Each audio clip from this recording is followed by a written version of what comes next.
Ssaabaminisita Robinah Nabbanja akunze abakulembeze naddala bali mu gavumenti okulaganira awamu okulwanyisa omuze ogw'obuli bw'enguzi ogusensedde ebitongole byayo. Of course okiraba nti waliwo agencies nyingi ezirwanisa corruption. Anti-corruption unit eya State House, office ya IGG, Auditor General's office, kale muzimanyi nyingi. Naye nga zonna twagala okuzikwanaganya okulaba nga tutambula kyekimu.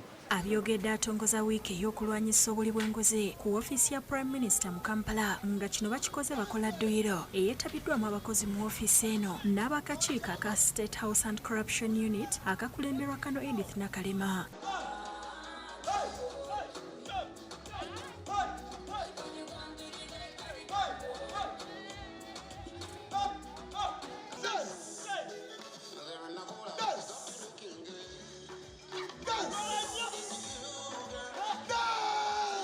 Nabbanja akunze abantu okukola dduyiro okuba kiyamba okutangira endwadde kyokka abali b'enguzi n'abalabula nti baakubamalawo nga COVID-19 mu Uganda. Era nsaasidde abakyalina omuze ogwo kubanga muzeeyi tayagalira ddala. Kano Nakalema asiimye Ssaabaminisita olw'enteekateeka gy'atongoza.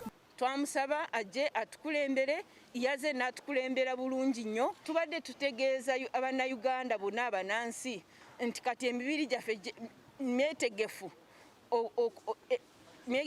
okulwanirira oyo ateesobola. Bino we biweereddewo nga ku bbalaza kaliisoliiso wa gavumenti yafulumya alipoota ku buli bw'enguzi nga yalaga nti eggwanga lifiirwa triliyoni 10 buli mwaka olw'omuze guno. Oluvannyuma Kano Nakalema asinkanye Ssaabalamuzi Alfonso Owiny-Dollo, Ssaabawolereza wa gavumenti Kiryewa Kiwanuka, DPP Jane Francis Abodo, IGG Betty Kamya, omuwandiisi wa kabinenti era akulira abakozi ba gavumenti Lucy Nakyobe n'abalala ne bakubaganya ebirowoozo ku ngeri gye bayinza okukolaganira awamu ng'ebitongole bya gavumenti okumalawo omuze guno. Ssaabalamuzi Dollo asabye ebitongole ebirwanyisa obuli bw'enguzi okunoonyereza ku banene mu gavumenti n'ab'enganda zaabwe kuba kizuuliddwa nti abamu ebyobugagga babisa amannya g'abantu baabwe. What type of Chief Justice can own a helicopter? What type of Chief Justice can own 2 buildings in Kololo, 3 in Naguru, 4 in Bugolobi? I mean, what business does he do? So that the Inspector General of Government comes knocking on my door. And if the Chief Justice has hidden his wealth with relatives, those relatives must explain the source of their wealth.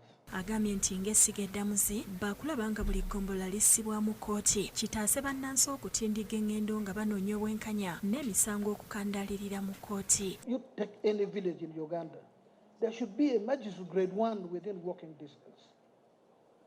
So that if you have your 10 witnesses, you walk. Ssaabaminisita Nabbanja ategeezezza nti nga gavumenti balina enteekateeka ey'okuleeta etteeka erimma abakwatiddwa mu buli bw'enguzi okweyimirirwa. We want to deny them bail.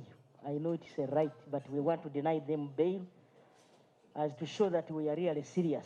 Kano Nakalema abuulidde abakulu bano ebintu akakiiko kakulembera bye kasobodde okukola emyaka gye kamaze. The increased public trust as a result of the face-to-face interactive meetings, otherwise known as barazas.